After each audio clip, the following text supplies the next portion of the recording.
Everybody, welcome to Innerbrews, where we're going to sit down with a Michigan artist and have a Michigan brew. Today, our beer is the classic Oberon by Bell's. It has alcohol percentage of 5.8. It is an American wheat ale with spicy hop character, mildly fruity with aromas, and color scent of a sunny afternoon. I don't know how you can taste it, but we're going to taste it today. My guest is Adam Silvenis. Did I get that right? Yeah, you're pretty close. I was very close. Right, yeah. Close enough. Right on, man. So all the mates that I work with all are excited for this interview, and I researched you. I had a fun time digging into your past. Awesome. It's my favorite thing to do. It's the only way a stalker can, get a good sense of everybody. So let's start off right off rip. How'd you get started in music, buddy? Okay, so well, pleasure being here. Thank you. Yeah, no problem, brother. And so like I'll bring some kind of like Ipsy connection back here. So I first started like on drums back, I think when I was about 7. Actually, my brother had a trailer park in Ypsilanti Township. Had his buddy there. There was like a 3-room trailer park, and anyways, man, like. Had like a spare room with like all sorts of like amps, drums, like just random shit.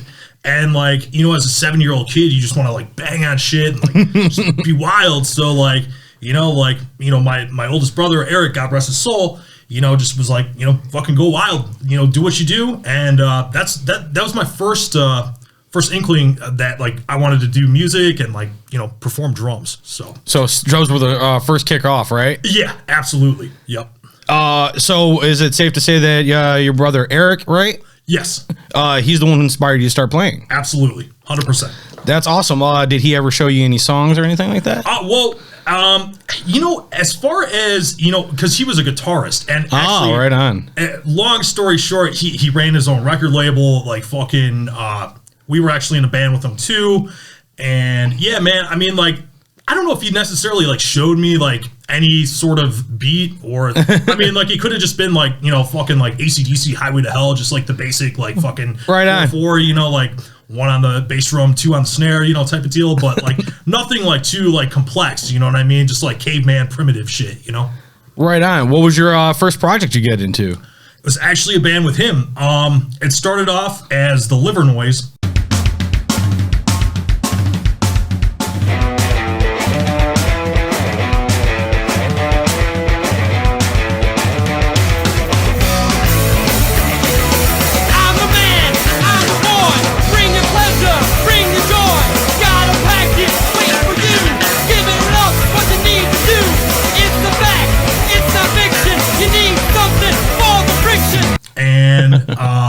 Yeah, man, like we started, I think when I was 9, and... You were 9 years old in the band? Yes. Nice. Yeah. Put our first, 7-inch out, I think when I was 12 or 13. No shit. How old's Eric at this time?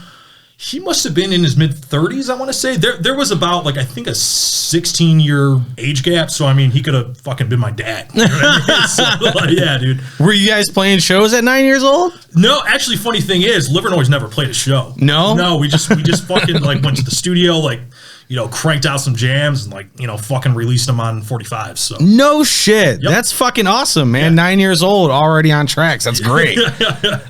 So when does California Shotgun begin? Back it up fast, or jive, vagina love. Penises are bigger than Danny Glover. Fuck off hands, we go under the cover. Sweet vagina, that's where I wanna shove them. Or jive, vagina love. Penises are bigger than Danny Glover. Fuck off hands, we go under the cover. Sweet vagina, that's where I wanna shove them. That's about 2 years later. So, funny story. So how we begun is I met all those cats through like skateboarding. Like, we used to skate up, Belleville, just like wreck the whole fucking city, put like fucking wax on every curb and just like, just run wild. And that's how I met, I believe that's how I met Jason and Sean Williams. And then through them, I met Blake and Gordon, of course. And yeah, man, there was this like little shitty like music shop in Belleville called Gondolier, and they had like a flyer for like, Battle of the Bands. If you win, you get $150, which to like an 11-year-old was like, holy fucking shit, dude! Like this is I'm rich. Yes, exactly. I'm rich, bitch. But we ended up starting a band after that like flyer pretty much, and never fucking played the show. Never signed up for the Battle of the Bands, but we kept on going, dude. So yeah. Right on. So Battle of Bands inspired you. You never actually made it there, though. How far does California Shot go after that? Dude, I mean, like, we recorded a 4-song EP in Ipsy. And we recorded an 8-song EP, I think at like Fraser or some fucking like pretty like high-end studio. But yeah, man, I mean, we played for about like a good, like, I think 4 years, I want to say. But like, and that's how we became like acquainted with like all those, like Bloodline dudes when they were still Friction, and like, at first, like those dudes were like fucking intimidating as fuck. You know what I mean? Like, still are. Yeah. And like, it began like as like kind of like scared little kid, but it was more of like a camaraderie with like the Ipsy music scene, and like they kind of like took us under their wing and had them open up for us, and or like we opened up for them. I'm sorry, and that would never happen. Yeah, man, but yeah, and that's so it was playing a lot of shows at Mugs, playing a lot of shows like at there was this place in Van Buren Township called Rob's. He had a basement, and just like dude like used to pack in like fucking sardines there, dude. Like, yeah, those sometimes are the best shows when they're just in the basement, shoulder to shoulder, sweaty as all hell. Absolutely, those are the classic shows. I wonder if those are ever going to happen again. Yeah, probably not. And probably not. I hope, but yeah, right. So what was your role? You're playing drums in California Shotgun? Yeah, I mean, pretty much every band I've played in. I mean, like, I fiddle around with, like, bass and guitar and shit, yeah, man, I've seen you pick up other instruments and play around with them. I didn't know if does that help in writing songs, though? I mean, like personal songs, like, I would think so. Like, I guess, like, if, like, I'm writing, like, just, like, a riff or something and it comes in my head, like, kind of like that, but, like, I've never, like, transcribed it or, like, fucking put anything to paper. I've never really even recorded, like, anything. Like, my one thing was to do, like, a kind of, like, a one-man band, like, black metal project, but, like, you know what I mean? Like, with, like, and I could do that myself easily, just get, like, a fucking little Tykes recorder and just press play, but, like, it's just, like, it's just time-consuming, man. I just, I work for a freight forwarding company and just like fucking spend a lot of time doing that now. So right, right, dude, work takes up all the creative activity time. It does, man. But I'm happy. So, do you got a favorite show that you played at California Shotgun? Dude, that's a great question.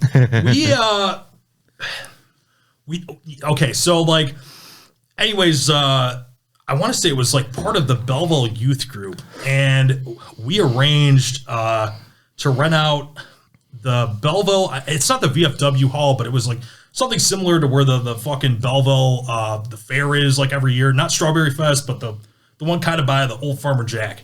And anyways, we were able to like acquire that and like rent that out for 2 shows. And like those shows were awesome, man. Like, they brought a lot of kids there. It was, it was for the youth, but like, like after the cars, like went by, like there was tons of liquor bottles and shit. You know what I mean? So like, it wasn't, necessarily youth friendly, but like, dude, lots of great times. And like, there's like an awesome picture with, my brother Aaron, just like fucking like, dude looks like he's like, like fucking Michael Jordan jumping high as fucking the ceiling, dude, with his like BC Rich. So yeah, man, I would say those 2 shows, and then probably like, either like opening for like, like some of the awesome local bands that we had around here, like Bloodline or for Dire Life's Sake, like any of those bands, man. So really, really cool. Hell yeah. It's playing with some heavy hitters, man. That's fucking absolutely.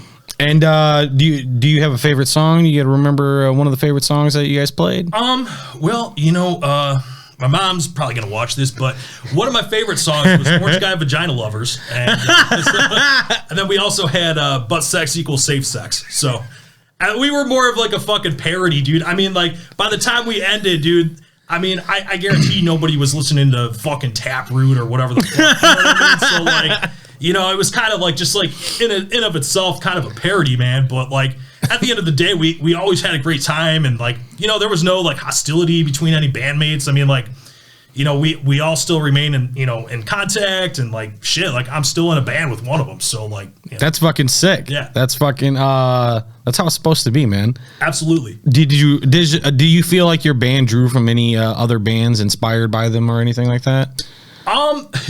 Well, yeah, I mean, we were classified as like emo rapcore. I don't know what the fuck still that is, but I think it was because like, you know, like we had, you know, like one singer who was a rapper who listened to like Thursday a lot, and then like, you know, like the Williamses, like, you know what I mean, they liked like heavy shit, like Hatebreed. So it was just like a, you know, and then me and my brother were like super into like, you know, like the Fat Wreck, like Epitaph, like punk shit. So it was just like a weird, like, what an eclectic mix, man. Exactly, dude. So yeah, for sure. So how close to California Shotgun is it when you win the Guitar Center drum off? Well, that didn't happen till like fucking like 4 years ago, bro. Like, oh really? Yeah. I mean, I always placed I always usually got in the store finals, but I never like, you know, succeeded past that.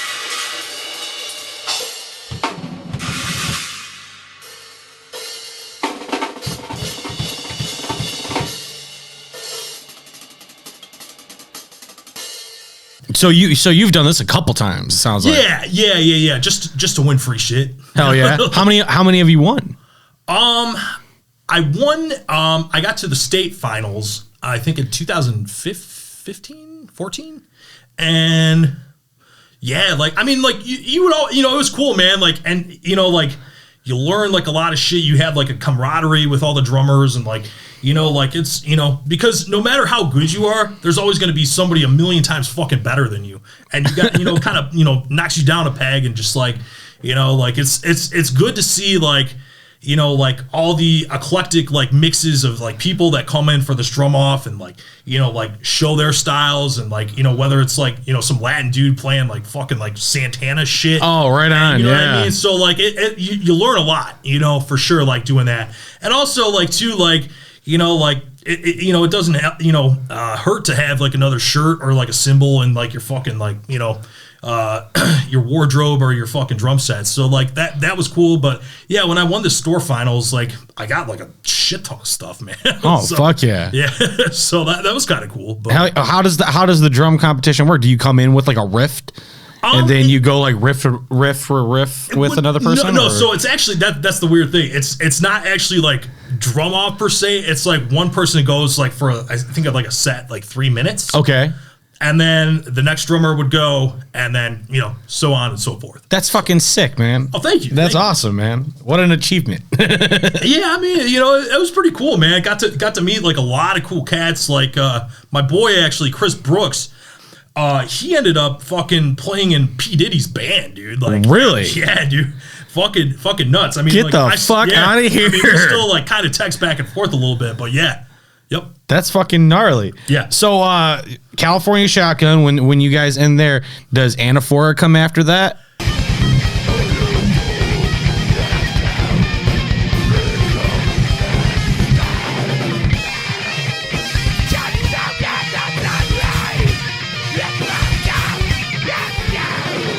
Yeah, so like that started like around I think 2003.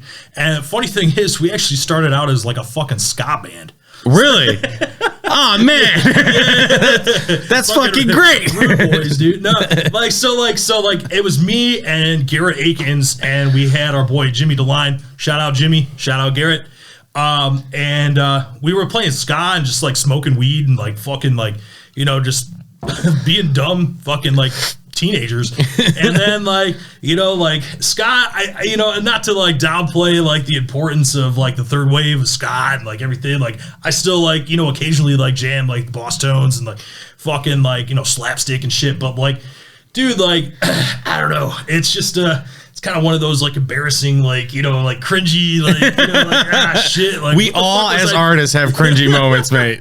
Absolutely. So like, you know, like that kind of fizzled out, and like me and Garrett kept on playing, and then our friend, like Garrett's friend, Scott Applegate, you know, Ipsy boy, fucking yeah, man, like it. So that started out. We started like kind of like doing like, I guess like a mix of like Thrice, the Illusion of Safety type stuff, towards like, you know, like almost like a Slayer, like God Hates Us All like type riffage, and yeah, man, like, and then like from there we you know, Garrett lived like a couple, you know, blocks down from Jake, and you know, we got him, and then we demoted Garrett to bass, and you know, is it always a demotion going back to bass? Absolutely, it is. I mean, I love bass players, and I'm a bass player myself, man. But like, you know what I mean? Like, I still cannot fucking fathom. I mean, maybe it's just because I have fat fucking fingers, but like, holy shit, man! Like, our boy Jake, who played in that band, is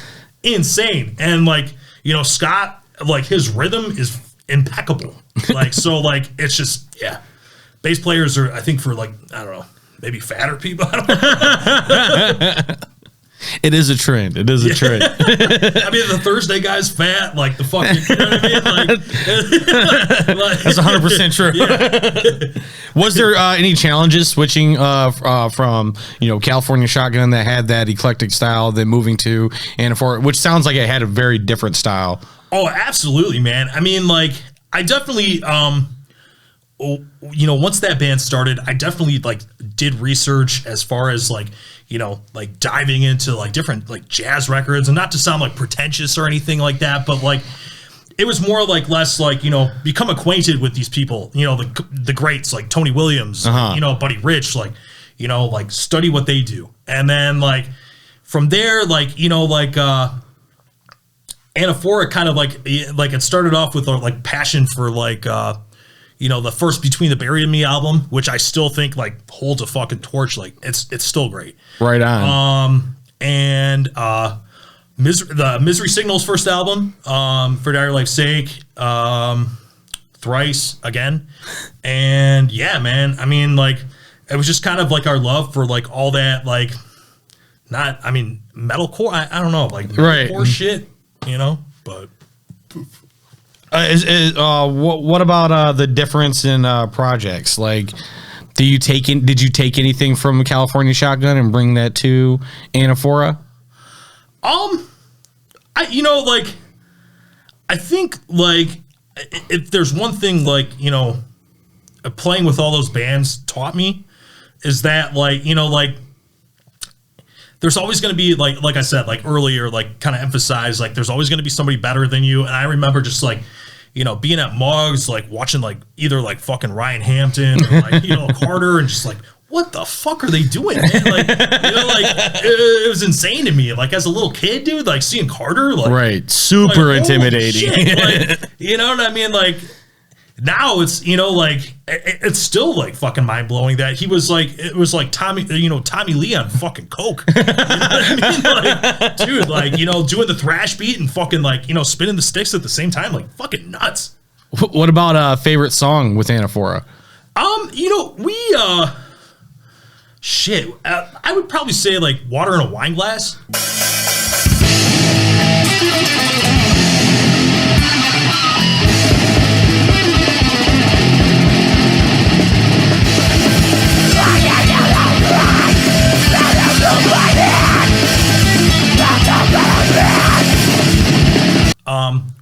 Like the first version of that song, we, you know, it was properly recorded. We did it with our boy, and you know, it turned out really good. But then, you know, we released like a fucking EP, and it was just like, you know, like not only just kind of like, you know, the saying is like, you can't polish a turd. And like, you know what I mean? Like, and it wasn't just like the producer's fault. Like, you know, our guitars were out of tune. I didn't record it with a click. Like, it was kind of a fucking mess. And I mean, it sounds like a Dark Throne fucking album. Like, it's, you know, it's like, just like very like, you know, there's feedback and like fuzz and shit. It's like, dude, like that would not go over well today. But, you know, like for the time, dude, it was fun. And like, you know, we sold like a few copies and like, you know, ended up playing Warped Tour, and like that was cool. So that's fucking sick. Yeah.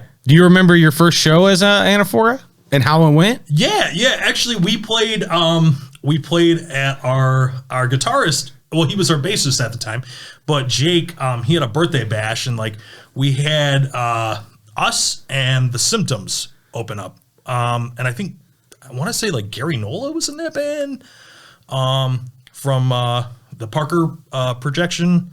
But like other than that, man, like, yeah, I mean, it was just, like our songs were like fucking terrible at that point, like it was still raw. Yeah. And like, and I mean, like up until the end, man, I mean, there was no like sense of like, verse, chorus, bridge. It was all just kind of like, like, let's go to the next riff and then like fucking go. And like, that's how it was, like, so it's, yeah, I guess the best way to put it, like, yeah, I mean, like, we definitely took from a lot of different styles. I mean, we were all classically trained. We were all in jazz band. Like a couple of us were in symphonic band. So we had like a lot of like, diverse, like, musical knowledge. But at the same time, I mean, that doesn't necessarily mean you're like going to be a good songwriter. Right. Speaking about the musical knowledge, you went to a pretty prestigious college. You went to Berklee College of Music in Boston, Massachusetts. That's correct. I heard that they're the largest independent college of contemporary music in the world, not just the United States, in the entire world. That is correct as well. Can you tell me what it was like going there? I mean, I imagine it was like Hogwarts for music. Absolutely. Yeah, I mean, like, like, just walking down the halls and like seeing like Mike Mangini on the corner, who's, like, the drummer from like, fucking Dream Theater now.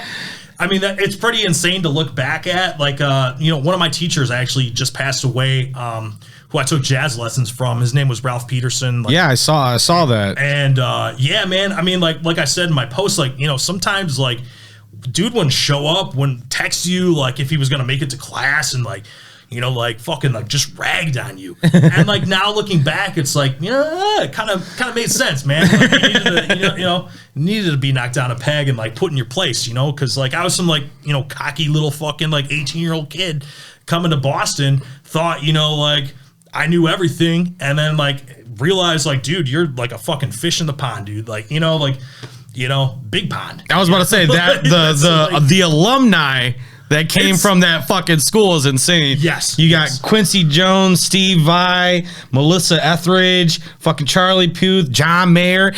Eric Andre went to the school. Like, it's fucking insane. You got all these legends that walk these same halls.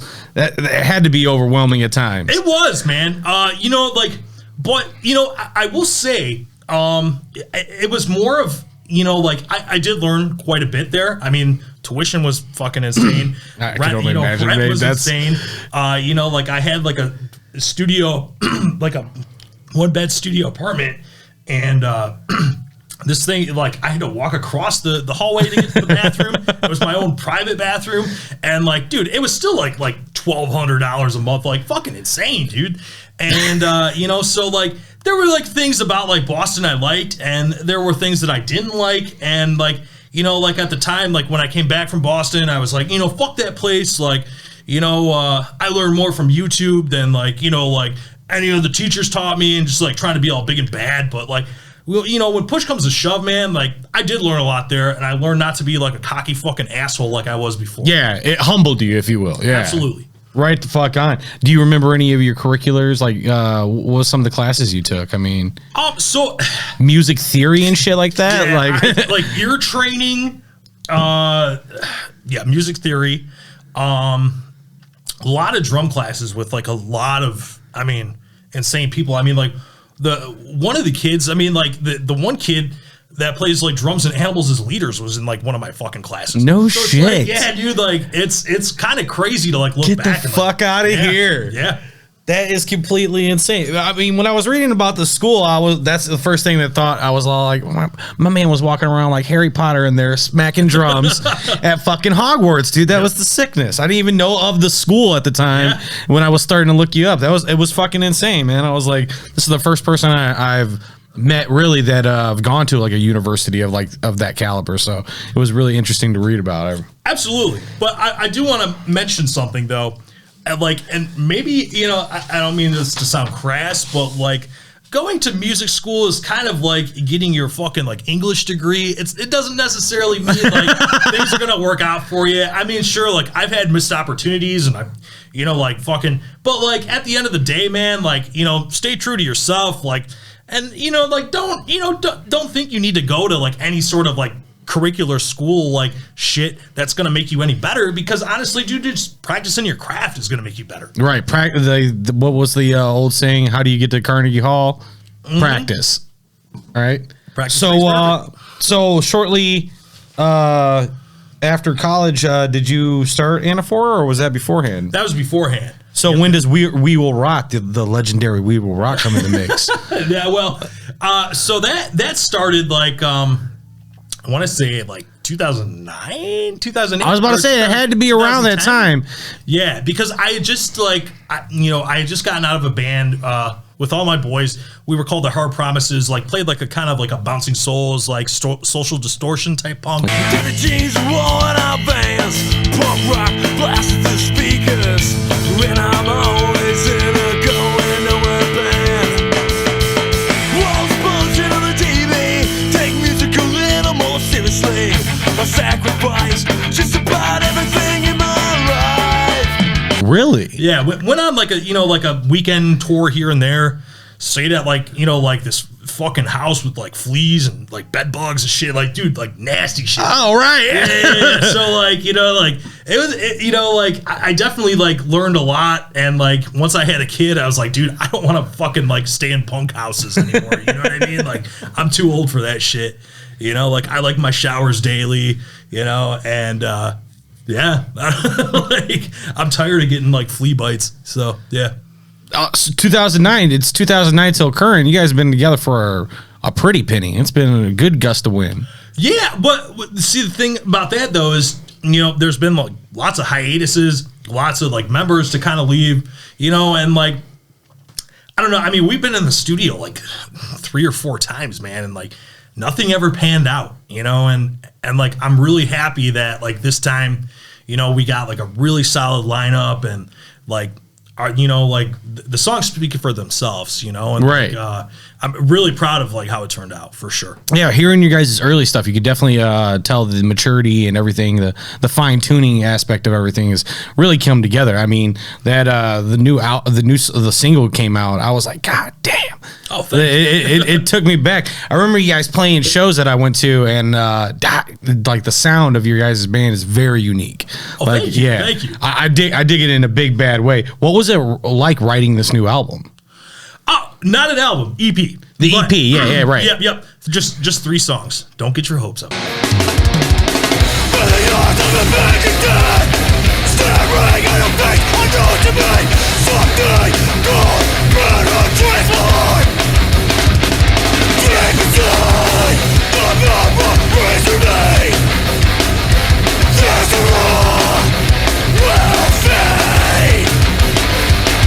But we will. I mean, I'm guessing we will, Rod. But we will probably go back into the studio. I'm guessing sometime later this year, and probably like crank out like another 4-song EP. I just like, I mean, like nobody really wants to buy albums these days. You know what I mean? And like, I don't know, like either like songs or like EP 45s. Like that's the way to go. Like, 100%. Those never go out of style. They never do.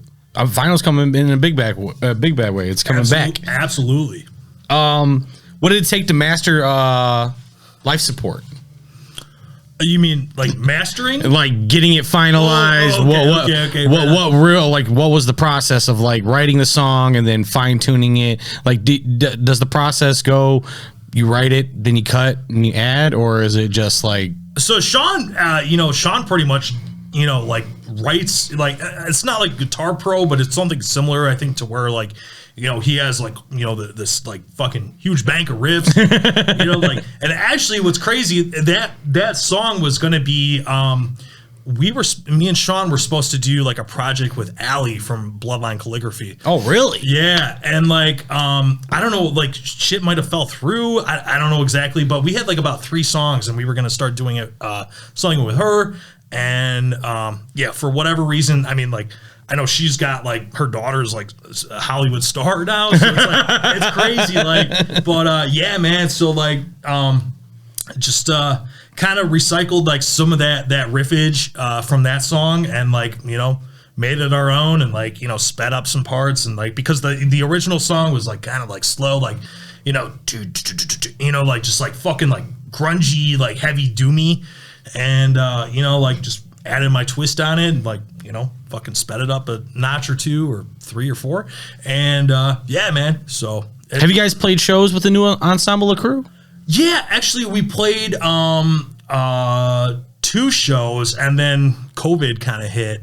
Fucking COVID, man. I know, man. I know it's how'd those shows go? Good. The reception was great, man. I mean, I've heard nothing but good things about like our material, like the newer material, and like the new singer, and like I still love like both of our singers. Kevin had a fucking nasty scream. Trevor has that fucking deep guttural, like, so like like they're both like, obviously they're both my homies, and like I have respect immensely for both of them. So but I will say like, yeah, this life support, like this song is like really like telling and like kind of true to like what we were always kind of trying to accomplish. So how was it bringing in the new singer? We actually, we knew them, like our bass player Greg was in a band with him. I think called Downcast. Downcast. Yeah, right on. And yeah, man, like so we kind of like hooked up with him, and like like I think Kevin went off to do his own thing with his band Sharks Never Sleep, which is a dope ass punk band, man. You should. Dope ass name, shit. And they had like cool ass like sound clips too, with like like the Teenage Mutant. Like, anyways, some of that shit is my favorite. Is just like the add-ins. Yes. So like like definitely, man, like cool ass band, and yeah, he wanted to kind of do that, and like we were kind of like, me and Sean like have always just remained friends and like cool as fuck, and like he's always like, want to jam? And like, I'm like, sure, man, like, hell yeah, let's do it. And so like the 3 or 4 hiatuses that like We Will Rot has taken, like, has kind of led us to this point to where like, like there's enough fucking going on. Like, it's time to like actually get like a goddamn EP out. So, fuck like, yes. Yeah. I love that. I love that attitude. It's time to fucking get it done. What came up with the name? It's such a fucking catchy ass name. Like, how'd that come around? Don't ask me. Throwing shit against the wall on a stick. Possibly, man. I don't know. I think Sean kind of came up with that, and like it was just like, whoa, like, yeah, fucking kind of just like a raunchy, like, cool name, dude. Fuck yeah, it is. All right, so I gotta put you on a pedestal because I dove into your catalog of drum covers. Okay. Yeah, dude, the amount of music that you've covered in these drum covers are in fucking insane. I just want to touch on a couple of these. Okay, yeah. You've done Zeppelin. You've done Zeppelin rock and roll one-handed. Yeah. Fucking insane. Blink 182, Propaganda, Kid Rock, Ball with the Ball, also one-handed, and a beer in the other hand. God damn it! Yeah, that's right. It was 4th of July. It was very patriotic. Exactly, day, so. Exactly. Cannibal Corpse. You've done the Dillinger Escape Plan. God forbid. You did a Jeezy song. You've done fucking Black Dahlia Murder. One of my favorite songs you did, Morris Day in the Times, which is just on my list, man. Yeah, yep. Fucking Slayer, August Burns Red, After the Burial. How in the hell did you manage to keep all this knowledge in that head of yours? I mean, fuck the talent that it takes to do these drums. No, I'm blushing now. I mean, like, well, like, what's kind of cool is like, I was doing like a lot of my favorite songs and kind of like, what would kind of be a challenge for me, and then it kind of like dove into like like my face or Instagram like friends, and was like like if you have any requests, like put them out there. So like I believe it was my brother Aaron who put on the Morris Day, and like that was easily like probably by far the hardest song. Yeah, dude, it's so good. I mean, like you can tell like Prince and like them were like high. Like all night, like just doing fucking lines, dude. Like, you know what I mean?